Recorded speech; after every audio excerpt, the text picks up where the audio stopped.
Okay, so here's the thing. I'm Alex, just busted out of college, right?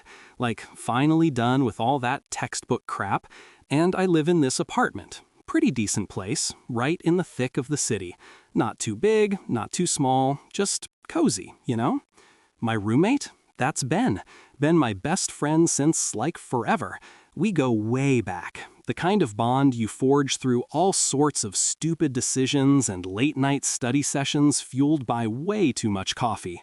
And my life? It's solid. Properly stable, like I've got my routine down, bills are paid, the fridge is stocked, everything's good. And honestly, I felt pretty damn good about it all. Not in a bragging way, just a deep, quiet sense of relief, you know? A kind of peace that came after a lot of storm. Proud even. We got through that rough patch, Ben and I. It was a year ago, maybe a bit more. That whole thing. It was a mess, a proper nightmare, not gonna lie. But he's totally fine now, recovered, 100%. We worked through it, got him help, and he bounced back. Mostly. Just a bit quieter, maybe. Who wouldn't be after something like that? A mental break, they called it. Too much stress, or maybe some messed up meds. Whatever it was, it left a mark. But he's back. My Ben. Just, yeah, quieter. I'd really hammered it into my head that everything was back to normal, like the old days. Almost. The way we used to joke around, blast music, pull all-nighters just because. Now it's different. The music's lower, the jokes are fewer, the silences stretch a bit longer. But hey, it's still Ben. He's here, and that's what counts. That's what I kept telling myself, over and over again, until it felt like a worn-out comfort blanket in my head. He's recovered. He's normal. Everything is fine. Mornings, though. Mornings were still our thing, in their own quiet way. I'd usually stumble out of bed first, hit the coffee machine like it was my lifeline. The smell of fresh brew would fill the apartment. Ben would always be up. Always. Always on the sofa, usually with some ancient book he'd picked up from God knows where, just sitting. Sometimes he'd be reading, sometimes just staring at the pages, totally still. Today was no different. I poured myself a cup, grabbed a bowl of cereal. For Ben, well, he usually just had toast. Simple stuff. I tried to lighten the mood, you know, break the quiet. Started rambling about that stupid prank we pulled freshman year, the one with the fire extinguisher in the dorms, when we accidentally soaked Professor Miller's prize-winning bonsai tree. We used to lose it laughing, tears streaming down our faces remembering that. It was our go-to story, always good for a guaranteed laugh. I even mimicked Professor Miller's horrified yelp. Ben just gave this small, kind of flimsy smile. No laugh, not even a chuckle, just this faint, almost there pull at the corners of his mouth. It felt weak, like a broken hinge. My stomach did a weird flip, a cold little knot tightening inside, but I shoved it down, hard. He's probably just tired, I told myself. Yeah, just tired. Early morning classes, I guess. I didn't push it. The quiet just settled back in, heavier than before. Then came the cheese sticks. Dude lived on those things in college. Seriously. He'd trade his soul for a good cheese stick. We'd raid the convenience store at midnight just for those greasy, cheesy sticks. It was his ultimate comfort food. My ultimate comfort was watching him devour them. I picked up a pack from the fridge, peeled one open, offered him one. He just shook his head. Nah, man, not feeling it. My hand just froze midair. The cheese stick dangled, forgotten. What the hell? This was Ben we were talking about. Mr. Cheese Stick Fanatic? The guy who'd polished off an entire box in one sitting after a particularly brutal exam. He never, ever, ever turned down a cheese stick. A flash of something cold, something almost like fear, zapped through me. But then the usual Alex logic kicked in, that default setting in my brain that always finds a reasonable explanation. Right, I thought, trying to sound convincing even to myself. People change, tastes change. We're grown-ups now, Alex. Get over it. He's a sophisticated man of literature now, with his old books and whatever. I tried to laugh it off, a forced, airy sound that didn't quite reach my own ears. But the image of that untouched cheese stick, still in my hand, just felt wrong. It was just a cheese stick. Why did it feel so heavy? Later, I was zoning out on my phone, scrolling through endless feeds, cat videos, pointless memes, the usual digital noise, anything to fill the quiet. I glanced up, just automatically. Ben was still opposite me, buried in that old book. Same position, same intense focus. The light from the window caught the page, illuminating the dust motes dancing in the air between us. Everything felt normal. So normal it hurt. But then his eyes lifted, just for a second. They weren't looking at the page anymore. They met mine. And something in them. It was like looking at ice. Not angry, not sad, not even curious. Just nothing. Cold. Like he was looking through me, not at me. Like I was just another object in the room, a piece of furniture. It was definitely not the Ben I knew. Not the warmth, not the understanding, not the flicker of amusement that used to be there. Just a blank, unsettling gaze. A jolt went through me, sharp and quick, hitting me right in the gut. But then his gaze dropped back to the page, just as fast as it had risen. The moment was gone, dissolved, back into the familiar quiet. That feeling, it wasn't right. It was like he was observing some specimen, like I was under a microscope. Not his best friend, not the guy who'd stuck by him when everyone else bailed. Just a thing, a cold, foreign stare that left me feeling exposed and hollow. A chill snaked down my spine, tickling my neck, making the hairs stand on end. My hands felt clammy, a nervous sweat blooming on my palms. I could feel my pulse thudding in my ears. No, no, no, I thought, shaking my head a little too hard. My brain was already in overdrive, trying to fight it off. This is just me being a damn idiot. Sleep deprivation, stress from that final project. Yeah, that's it. Total paranoia. You're just imagining things, Alex. Get a grip. But the feeling, it clung. Like a damp, heavy blanket I couldn't quite shake off. Like a cold, insistent whisper in the back of my mind, telling me everything I saw, everything I believed, was just a convenient lie. And Ben, across from me, just kept reading, or pretending to. Man, that quiet. It wasn't just Ben being his usual quiet self anymore. It was a wall. A thick, freaking soundproof wall that was slowly, silently closing in around us. I'd try to crack a joke, talk about some random crap from my day, anything. But his answers were always short, sometimes just a nod. Like he was conserving energy. Or maybe just didn't have anything to say. I was really wrestling with myself, you know? Like a mental arm wrestle. One part of my brain was screaming, dude, something's off, way off. And the other, louder part, the one that clung to comfort like a life raft, kept yelling back, nah, it's just Ben. He's been through a lot. Give him space. He's just settling back in. I kept repeating that to myself until my tongue felt thick. He's just settling back in. Ben is Ben. He's here. But that gnawing feeling, it was like a tiny, insistent bug under my skin, crawling around. Every little thing, every blank stare, every missed cue, it just amplified that feeling. My gut would twist, a cold dread would coil low in my belly. But then the Alex logic would kick in, like a faulty circuit breaker. Always an explanation. He's tired. He's just not into that anymore. Maybe he's still processing stuff from, anything. Anything to avoid the cracks forming in my neatly constructed reality. I couldn't afford for those cracks to break open. Not again. So I started doing it, avoiding him. Not in an obvious way, but subtle. Staying in my room a bit longer, making up excuses to go out. Plugging in my headphones even when I wasn't listening to music, just to have a visual barrier. anything to reduce those awkward, empty interactions.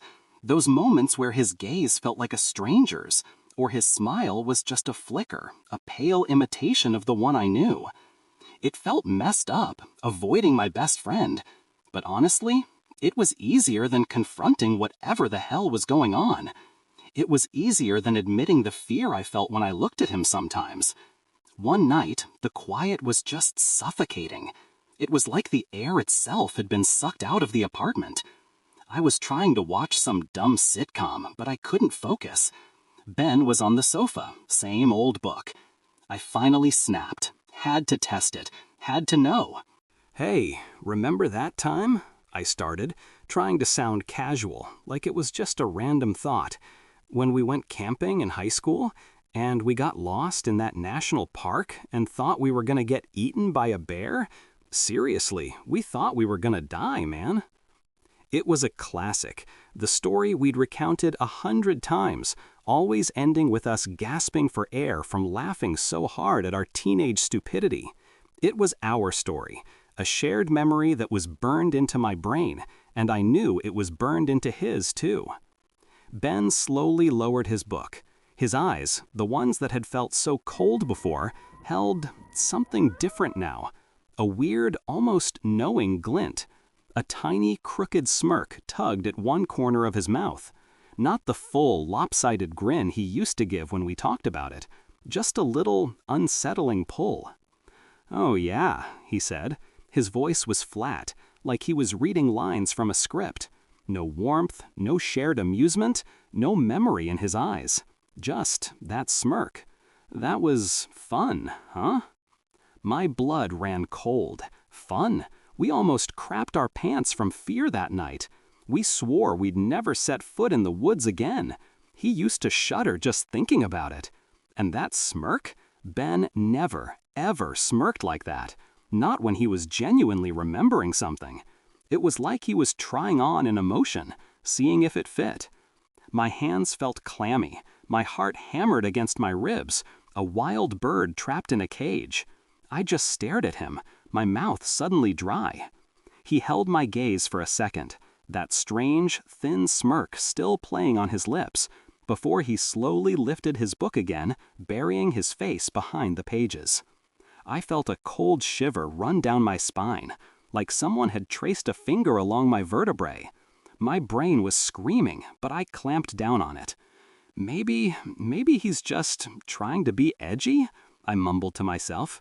Trying to be cool about it now? Yeah, that's it. Trying to play it off. Grown up, right? But the words tasted like ash. I knew. I know Ben. And that wasn't Ben. That wasn't even close. The weird stuff kept happening. Small things that chipped away at my sanity. Like keys. Ben would just leave his keys in the fridge, or his wallet inside the microwave. Not just once, but constantly. I'd find them, sigh, and put them back on the hook by the door. But the biggest one was the Wi-Fi password. The damn Wi-Fi password. We'd had the same one for 2 years. A ridiculous string of numbers and letters we'd come up with during a very late, very caffeinated study session. It was ingrained. One evening, my laptop disconnected, and I heard Ben grumbling from his room. "Hey, what's the Wi-Fi password again, man?" I actually paused, fork mid-air over my takeaway. Seriously?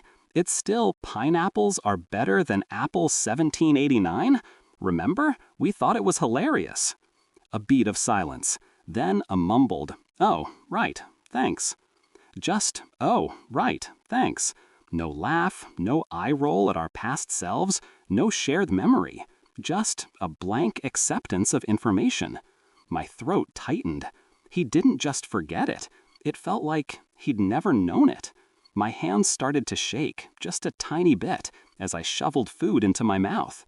This was getting ridiculous. How do you forget your own Wi-Fi password after 2 years? It was stupid. It was just a password. But it felt monumental. It felt like another brick in that damn wall between us. Then came the nights. Man, the nights. They were the worst. I'd wake up, needing to hit the bathroom or just grab some water. The apartment would be pitch black, quiet enough to hear my own heartbeat thrumming in my ears. One particular night, I padded out of my room, still half asleep, and I saw him. Ben, standing by the living room window, perfectly still, just staring out into the city night. The streetlights cast long, eerie shadows across his back. He wasn't moving a muscle. It was late, really late, like 2 a.m. My heart jumped into my throat. "Ben," I whispered, my voice thick with sleep and sudden unease. "What are you doing, man?" He didn't turn around, didn't even flinch. His voice, when it came, was flat, almost like it was coming from far away. "Listening to the wind." My eyes darted to the window. It was dead silent outside. Not a leaf rustling, not a single gust of air. The city was holding its breath. I felt a cold dread creep up my neck, raising the hairs on my arms. Every instinct screamed at me to run, to just go back to my room, pretend I hadn't seen anything, hadn't heard that chillingly calm, empty voice. I didn't say anything else. I couldn't. My feet, on their own, shuffled backwards, step by terrified step, until I was safely back in my room, shutting the door as quietly as I could. I leaned against it, breathing hard, my body trembling. He just stood there, staring, listening to nothing. And then, the sticky note. I woke up one morning, the sun already glaring through my window, still shaken from the previous night's encounter. I dragged myself to the kitchen, needed coffee. On the fridge, stuck right over my grocery list, was a bright yellow sticky note. The handwriting was Ben's, no doubt. Slightly messy, but definitely his. It just said, "Alex, you okay?" My stomach did a slow, sickening flip. I stared at it. "You okay?" Ben never worried about me like that. Not directly, not with a passive-aggressive sticky note. He'd usually just ask me directly if he thought I was stressing. This felt off. It felt like a question a stranger would ask, someone trying to be polite, trying to gauge a reaction. Or worse, like someone practicing a line, like someone trying to act like Ben. The paper felt cold in my hand. My mind raced, trying to find a reason, a normal reason. Maybe he noticed I was acting weird. Maybe he was worried because I avoided him last night. But even as I tried to rationalize it, a deep, unsettling anxiety unwound in my gut. It wasn't right. None of this was right. And the question burned in my mind, a frantic, silent scream. If this is Ben, then who the hell have I been living with? The quiet. Man, it was like a living thing now, a heavy blanket pressed over everything. It wasn't just Ben being himself, not anymore. That thin wall of explanation I'd built, brick by brick, it was all crumbling. I could feel it. Every single damn night, I'd lie in bed, eyes wide open, just listening. To nothing. Or to the phantom sounds of something moving around the apartment. My own breath felt too loud. Every creak of the old building, every distant siren, it all just sharpened the edge of the fear clawing at my throat. Sleep? Forget about it. I'd drift off for an hour, maybe 2, only to snap awake, heart thudding a frantic rhythm against my ribs, convinced I wasn't alone. Like eyes were on me, even in the dark. My own logic, my trusty shield, had rusted right through. He's tired. He's just adjusting. Bullshit. All of it.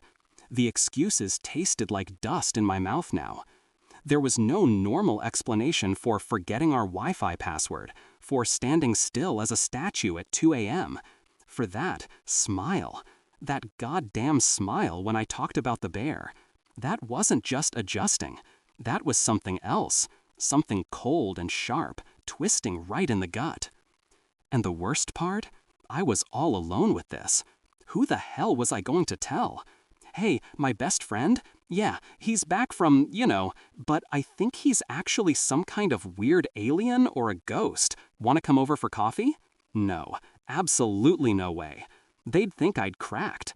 They'd remember Ben's episode last year, and they'd probably think I was the one who needed professional help. So I just kept it all locked up, jammed deep inside my head, rattling around until my teeth ached. My carefully constructed world, this safe little bubble, where Ben was okay, where I was okay, it wasn't just cracking, it was shattering, slow motion, into a million tiny, painful shards. I started seeing him differently. Every casual glance, every time he walked past, it felt like a jolt. I'd watch the way he held his book, the way his shoulders slumped, the way he ate his cereal. Was that really how Ben used to do it? Or was my brain just trying to find differences, trying to freak me out? I'd try to convince myself it was just paranoia, just my mind playing tricks. But then he'd do something, like leaving his dirty socks in the freezer, or arranging the spices in the kitchen cabinet alphabetically by ingredient, not by type. Weird, small things that made no sense, that Ben would never, ever do. It wasn't just forgetfulness, it was a complete reset. Like someone had downloaded a generic Ben program, but left a few crucial bugs in the code. My skin would crawl. I'd actually flinch sometimes when he suddenly appeared in a doorway. The fear was a living thing now, a constant companion, heavy, making it hard to breathe. I'd stand in the kitchen, staring at his back as he made coffee, my hands clammy, a ridiculous thought screaming in my head. Just grab a knife, Alex. Just do it. But then what? What if it was Ben, just broken? What if I was the one losing my mind? And what if it wasn't Ben?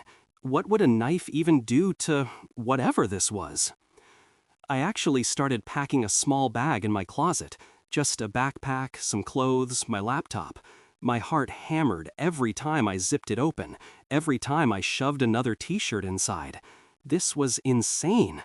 I was planning to run from my own apartment, from my best friend. The thought made my stomach churn.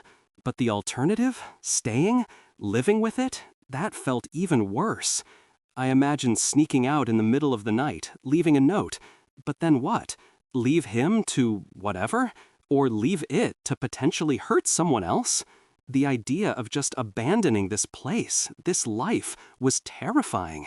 But the idea of staying, of continuing this twisted charade, felt like a slow, agonizing suffocation. I knew I couldn't just leave him, or whatever the hell was sitting on my couch right now. Then the phone rang. It was a random Tuesday afternoon. The apartment was quiet. Too quiet, my brain immediately supplied, but I tried to ignore it. I was just trying to get some work done, anything to distract myself. The ringtone blared, making me jump out of my skin. My hand shook as I grabbed my phone from the table. An unknown number. I almost let it go to voicemail, but then I saw the area code. It was from Ben's Aunt Susan, his dad's sister, who lived across the country. We hadn't talked in ages, not since before everything. I took a deep breath, forced a smile onto my face, and tried to make my voice sound normal, even a little excited. "Hey, Aunt Susan! Wow, long time no see. How are you doing?" Her voice crackled a bit, but it was warm, familiar. "Alex, honey, so good to hear from you. I just got your number from your old one. I was just thinking about Ben, wondering how he was doing." A wave of dread washed over me, cold and sharp. This was it. This was where I had to keep up the act. I swallowed hard, my tongue suddenly heavy. "Oh, he's great, Aunt Susan, really doing well. After that rough patch last year, he's really been settling back in. A little quieter maybe, but, back to his old self. Mostly." I tried to laugh, a light, casual sound that felt completely fake in my own ears. I even glanced over at the living room, where Ben was, of course, sitting on the sofa, a book open in his lap, just reading. Normal, see? He's normal. There was a pause on the other end of the line, a beat too long. My heart started to pick up speed. Then Aunt Susan sighed, a soft, sad sound that twisted my insides. Her voice, gentle and utterly heartbroken, came through the speaker. "Oh, honey, our poor Ben. He never really got over that, did he? It's just so heartbreaking. He's been in the mental hospital ever since. The words hit me like a physical blow. Mental hospital, ever since. My entire world, this flimsy house of cards I'd spent a year painstakingly rebuilding, just imploded. My brain screamed. Every fiber of my being went rigid, frozen in place. The phone, still warm in my hand, suddenly felt like a block of ice. My fingers went numb. I watched it, almost in slow motion, slip right out of my grasp. It hit the polished wood floor with a loud, sickening crack. The screen spiderwebbed instantly, shards of glass catching the light. It sounded like a gunshot. No, it sounded like my whole damn reality splitting wide open. Aunt Susan's words, those few, simple, innocent words, they just kept echoing. Mental hospital, ever since. My ears started ringing, a high-pitched, insistent whine that drowned out everything else. My head spun, a frantic, nauseating vortex. Every single fake explanation, every forced justification, every tiny little doubt I'd pushed down, they all came rushing back, crashing over me in a tidal wave of pure, absolute terror. My head snapped up, my eyes wide and burning, whipped towards the living room. Ben. He was still there, sitting on the sofa, just a few steps away, reading, still, like a goddamn statue. The same pose I'd seen a million times. The same old book open to the same page for what felt like hours. So familiar, so normal. But now, that normalcy felt like the most monstrous thing I had ever seen. Slowly. So slowly, it felt like time itself was stretching thin, ripping apart. He moved. His right hand, pale and long-fingered, reached down and gently, deliberately, closed the book. The soft thud of the cover sounded impossibly loud in the dead quiet of the apartment. Then he placed it neatly on the coffee table. Not tossed aside, not tucked under his arm, just placed, like a careful, practiced motion. And then he lifted his head. His eyes. They weren't Ben's eyes, not anymore. They were flat, utterly vacant, yet sharp enough to cut right through me. They fixed on mine. My breath hitched. My heart tried to claw its way out of my chest. Then it started. A slow, sickening movement at the corner of his mouth. Not a twitch, not a subtle shift. It started small, then just kept going, stretching, wider and wider. His lips pulled back, further than humanly possible, into an impossibly vast, toothy expression. It wasn't a smile. It was a gash, a jagged, terrifying tear across his face that didn't reach his eyes at all. Just a black, empty stare. It was the most terrifying thing I'd ever witnessed. My legs felt like jelly. My hands started to tremble, violently, uncontrollably. A scream built in my throat, but it never made it out. It just choked me. The question, that one awful, inescapable question, started to scream in my head, louder and louder. A frantic, silent wail that repeated over and over, an endless loop of pure horror. If Ben is in the hospital, then who the hell have I been living with for a year?